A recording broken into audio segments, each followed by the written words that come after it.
Hello दोस्तों, कैसे हैं आप सभी। दोस्तों आज जो है मेरे एक सब्सक्राइबर मेरे से मिलने आए थे। ये दिल्ली में रहते हैं, शाहदरा में, और इनका बैंक अकाउंट फ्रीज कर दिया गया था बेंगलोर साइबर सेल से। और फाइनली जो है इनका बैंक अकाउंट तो अनफ्रीज हो गया। इनके साथ क्या क्या हुआ तो मैं अजय जी आपको बोलूँगा कि आप थोड़ा बताएंगे सर कि किस तरीके से आपके साथ ये हुआ, कैसे आपका अकाउंट फ्रीज हो गया, कैसे अनफ्रीज हुआ, और कौन सा गेमिंग ऐप के थ्रू आपने जो है मतलब कहाँ से ये पैसे ऑन किए थे जिसकी वजह से आपके अकाउंट को फ्रीज लगा दिया गया। आप थोड़ा बताएं तो बेटर होगा सर। मेरा नाम अजय है और मैं दिल्ली में रहता हूँ।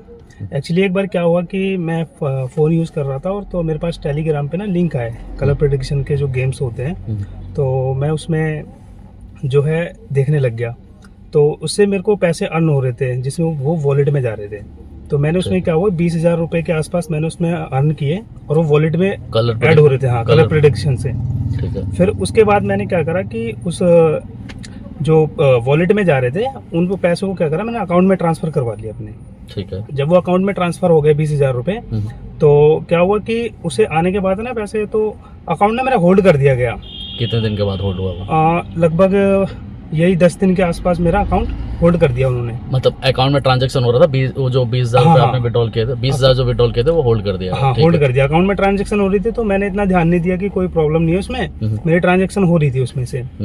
फिर क्या हुआ कि लगभग 10 दिन के बाद उन्होंने क्या किया कि मेरा अकाउंट ना फ्रीज हो गया।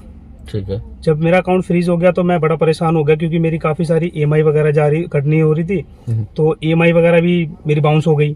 फिर मैं क्या हुआ, परेशान हो रहा था, मैं बैंक गया। बैंक वालों से मैंने पूछा कि मेरा अकाउंट जो है फ्रीज हो गया, तो उन्होंने बोला एक काम करो आप 2-3 दिन के बाद आना। तो मैंने ऐसे कम से कम 1 हफ्ता हो गया मैंने चक्कर लगाया, मुझे कोई सोल्यूशन नहीं मिला वहाँ से। बैंक कौन सा था? हाँ, बैंक HDFC का था, मेरा सैलरी अकाउंट है उसमें। फिर मैं काफ़ी टाइम 1 हफ्ते बाद फिर गया। मैंने फोर्सफुली फिर उन लोगों को बोला कि ऐसा है कि मैं बहुत परेशान हो रहा हूँ और ऐसी मेरे EMIs भी कट रही हैं जो बाउंस हो गई हैं और ना मेरी कोई ट्रांजैक्शन हो रही है। तो उन्होंने मुझे फाइनली बोला कि मैंने बोला कि इसमें बताओ कि मैं क्या कर सकता हूँ। तो उन्होंने फिर इसके बाद क्या किया कि उन्होंने बताया कि ये आपका जो अकाउंट है ये आपका बेंगलोर की तरफ से फ्रीज हुआ है। तो फिर हाँ, बेंगलोर से। तो उन्होंने मुझे जो है एक एक्नॉलेजमेंट नंबर दिया, तो वो मैंने नंबर लिया। फिर मैंने उनको कॉल किया, मतलब पुलिस वाले का नंबर। हाँ, पुलिस वाला। हाँ, और एक्नॉलेजमेंट नंबर, 2 नंबर दिया उन्होंने। हाँ। तो मैंने क्या किया, फिर उसको मतलब दिन में कम से कम 10-10 बार फोन करता था मैं उसमें, बट कोई रिस्पॉन्स नहीं आ रहा वहाँ से भी, कॉल ही नहीं पिक हो रहा वहाँ से। फिर मैं बड़ा परेशान हो गया, मैंने कहा मैं क्या करूँ। फिर मैंने ऐसी यूट्यूब में बहुत सारी वीडियोस देखी मैंने। फिर एक मुझे यूट्यूब में एक लॉयर की वीडियो मिली।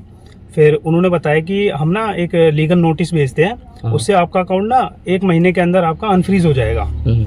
तो उन्होंने मेरे से 4,000 रुपये भी लिए इसके लिए। तो मैंने वो 4,000 रुपये पे भी किए, बट वहाँ से भी मैंने लीगल नोटिस भी भेजा, बट 1 महीने के अंदर मेरा कोई अकाउंट अनफ्रीज नहीं हुआ। मैं उसके बाद ही बड़ा परेशान हुआ। फिर मैंने और सारी वीडियो मैंने यूट्यूब के अंदर सर्च करी, मुझे कोई सॉल्यूशन ही नहीं मिल रहा था, मैं इतना परेशान हो गया। फिर फाइनली मुझे सर की वीडियो मिली और मैंने सर की वीडियोज़ देखी। फिर मैंने सर से कॉन्टैक्ट किया और कॉन्टैक्ट करने के बाद मेरा फाइनली आज मेरा जो है काफ़ी टाइम बाद अनफ्रीज हो गया अकाउंट, और मैं सर का बहुत बहुत थैंक यू बोलना चाहूँगा। देखिए सर, दोस्तों क्या होता है कि जैसे इन्होंने कलर प्रेडिक्शन गेमिंग के ऐप के मतलब थ्रू जो है जो भी इन्होंने वॉलेट में पैसे लेते थे, इन्होंने खुद पैसे भी लगाए थे। और 2 लोग समझते हैं ना कि जैसे इनका जो 20,000 रुपये था वो टोटली फ्रॉडेंट था, तो ये रिटर्न भी करना पड़ा इनको। और ये रिटर्न करने के बाद जो है उसके 4 दिन के बाद खुला ना खाता। हाँ, 4 दिन के बाद NOC मिलने के 4 दिन के बाद इनका अकाउंट अनफ्रीज हो गया। तो काफ़ी सारे लोग कहते हैं कि सर गेमिंग ऐप के थ्रू तो मैंने कोई यहाँ पर गलती तो की नहीं है। अब गेमिंग ऐप में तो सर मैंने भी पैसे लगाए थे, लेकिन क्या होता है ना दोस्तों, मान के चलिए कि किसी का फ्रॉड करके और उस गेमिंग ऐप में कोई पैसे उस पर डाल देता है या उसमें ऐड कर देता है। मान के चलो मैंने किसी का पैसा फ्रॉड करा और वो फ्रॉड का पैसा जो है मैंने डायरेक्टली गेमिंग ऐप के अंदर डाल दिया, तो वो पैसा ट्रैवल होके कहीं ना कहीं किसी के पास ज़रूर पहुंचेगा। तो जिसके वजह से जो है इनको ये काफ़ी सारी प्रॉब्लम में हुई। करीबन 2 महीने का टाइम लग गया। 1 महीना तो आपका वहाँ वेस्ट हुआ।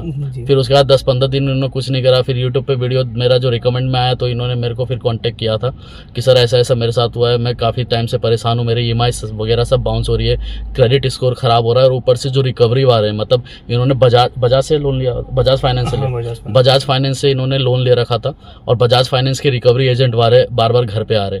तो ये काफ़ी परेशान हो गए कि सर कैसे क्या करना चाहिए।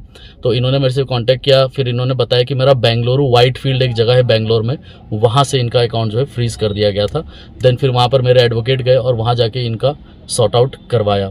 अजय जी कुछ बताना चाहेंगे मतलब कि लाइक कि क्या नहीं करे जिसके वजह से जो है अकाउंट लोगों का फ्रीज ना हो, मतलब कि ऐसा क्या नहीं करना चाहिए कि जिससे दिक्कत ना आए? दोस्तों मैं आपसे यही रिक्वेस्ट करना चाहूँगा कि अगर आप ऐसे मतलब गेम वगैरह में अगर पैसे अर्न करते हैं तो आप वो अकाउंट यूज़ कीजिए जिसमें आपकी EMI ना करती हो और जिसमें आपके सैलरी अकाउंट ना आता हो। और बाकी जैसे कि दोस्तों मैं एक और आपको चीज़ बोलना चाहूँगा कि जितना UPI से बच सकते हैं ना उतना बचिए, मतलब कि ऐसे अकाउंट में पैसे लीजिए जिसमें आप ज़्यादा लेन देन ना करते हो। अगर मान के चलिए आप कुछ कर भी रहे हैं, चाहे गेमिंग ऐप से कर रहे हैं, तो इंस्टेंटली जो है उसको विड्रॉल कर लीजिए, इंस्टेंटली जो है आप उसको ATM के थ्रू विड्रॉल कर लीजिए। लेकिन आप काफ़ी बार लोगों को ये भी मैं बोलता हूँ कि अगर आपका अकाउंट मान के चलिए सिर्फ लीन लगा दिया गया है, बाकी खाता अगर आपका चालू है, तो उस केस में आप अपने अकाउंट से किसी दूसरे के अकाउंट में पैसे ना भेजें, क्योंकि आपके वजह से सामने वाले का भी जो है अकाउंट फ्रीज कर दिया जाता है लेयर बाय लेयर। बाकी इसके अलावा कोई भी डाउट हो तो नंबर मैंने ऑलरेडी दे रखा है, आप मेरे को कांटेक्ट कर सकते हैं। और अगर दिल्ली में अगर आप रहते हैं तो डायरेक्टली मेरे से मिल भी सकते हैं। ठीक है दोस्तों, धन्यवाद।